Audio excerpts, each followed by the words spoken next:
on the ground. We're here at Melt Festival. I'm with Sohn. How are you today? I'm good. Yeah, I feel refreshed and ready to go. It isn't your first time at Melt Festival. You have played here before, I think. What do you like this festival? What do you think about it? Yeah, I think it's just like it's a really inspiring place for people to watch music. It's so different to every other music festival. And I remember last time I played, I was on the main stage and the sun went down as we played, and it was just like beautiful. You have a new album. It's called Rennen. Why did you choose a German title for it? I just kind of the same as when I chose my name. I just was struggling to find an English word to convey what it was that I was trying to say, and I liked the fact that rennen could be used as like a verb or a noun, and for me, like the idea of the album being called To Run was really nice, but I would never have called it that in English.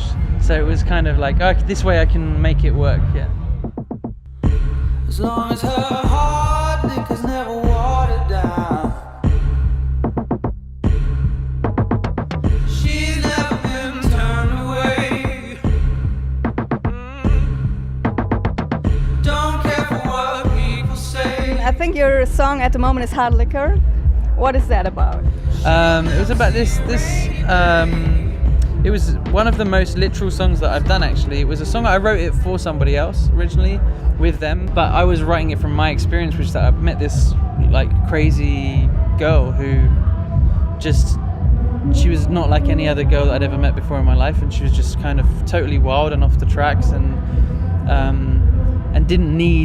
certainly didn't need anybody, and it was about the kind of like the darkness and the excitement about being around a person like that, and I ended up marrying her. She took me home. Give her that hard liquor till the morning comes. Need that hard liquor, baby, every day. A lot of your music videos are with nature influences, I think. How important is it for you to be in nature? Really, like hugely important. I've only really realised that now that I'm back in Europe, because I've got a lot more access to that, and a lot more access to as well, like being on foot, like travelling on foot is hugely important to getting inspired. If you're driving everywhere, you're not thinking about what you're seeing, you're just going in a direction. So let me know that you'll be waiting ever for me. You moved to Los Angeles just a few back. What is different in Los Angeles than in Europe?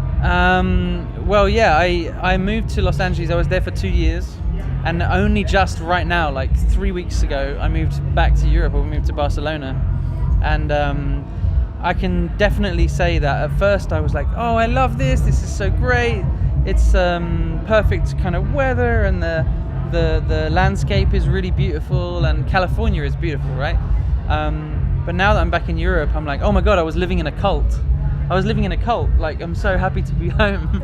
What do you mean by cult? I think just the thing that people who are there, when you live in LA, you feel like LA is what the rest of the world is doing. But then when you get back to Europe, you realize, oh, not really. And I don't know, it's very easy to live in LA and feel like you're at the center of everything. Good. Your plans for the rest of this year?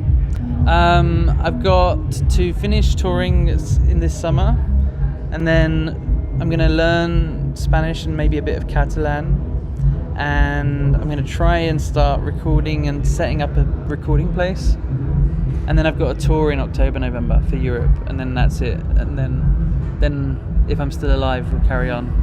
Cool. Thanks a lot for the interview. Thanks very much. Cheers.